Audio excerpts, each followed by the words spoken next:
Olá pessoal, meu nome é Vitor e hoje eu vou mostrar para vocês como se faz a leitura de uma tirinha. No caso, vou apresentar para vocês o personagem Hagar. O personagem Hagar, como muitos personagens de tirinhas, eles são frutos da década de 70. E a década de 70 é uma década carregada de inúmeros acontecimentos históricos importantes. É a época conhecida como o período da contracultura e um período carregado de perspectivas críticas. Em inúmeras áreas do conhecimento humano, os seres humanos entraram em momentos de tensão, de conflito, de revisão dos seus valores e das suas perspectivas morais. O Hagar se insere nesse contexto e ele traz uma discussão muito interessante para a gente ainda hoje. Se trata da relação entre homem e mulher, muitas das vezes com seus conflitos na condição de marido e mulher. É muito importante que vocês saibam também que os personagens das tirinhas eles funcionam por meio de um jogo entre aparência e essência. Na aparência eles são uma determinada coisa e na essência eles funcionam, eles se apresentam de outro modo. Com Hagar, na sua aparência, ele funciona como se fosse uma espécie de celta ou de viking, um personagem navegante, medieval, bruto.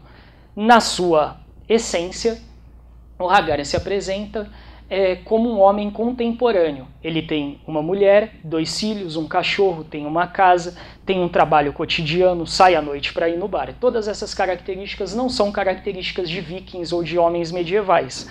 São características de personagens contemporâneos. Vamos ver como isso acontece agora numa tirinha em particular, para a gente conseguir observar o jogo entre aparência e essência e um pouco da perspectiva crítica que aparece nessas tirinhas.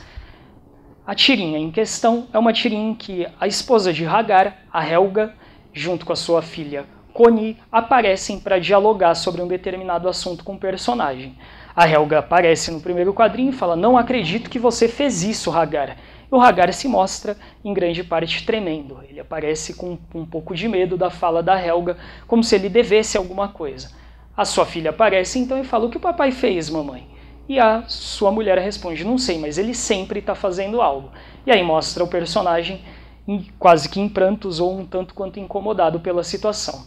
Primeira parte que a gente deve comentar é que essa postura do Hagar, tanto no primeiro quanto no segundo quadrinho, de algum modo submisso ou atemorizado diante da sua mulher, não é uma característica de um homem medieval.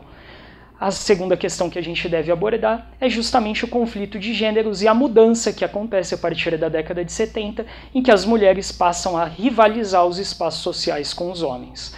Na tirinha em questão é muito interessante a gente perceber como funciona o gatilho linguístico ou a quebra de expectativa do humor, como é mais popularmente conhecido.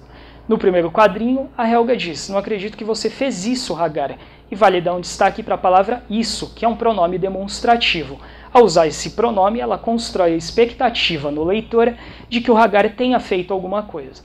No segundo quadrinho, o pronome demonstrativo ele sofre um leve deslize no seu uso, ele passa a se apresentar como um pronome indefinido. No caso, vale dar o destaque para a palavra algo. É no jogo entre o isso e o algo, ou seja, um pronome demonstrativo, que revela que eu sei o que o personagem fez, e um pronome indefinido, que eu não sei o que ele fez, mas ele fez alguma coisa dentre inúmeras que ele pode ter feito para me incomodar, e eu revelo o jogo entre os dois personagens.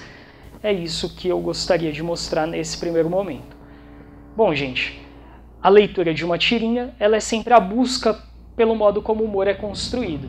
E é sempre interessante que você reconheça o elemento linguístico que constrói a piada. No nosso caso, um jogo entre os dois pronomes que apareceram e que foram mostrados. Por hoje é só e até mais.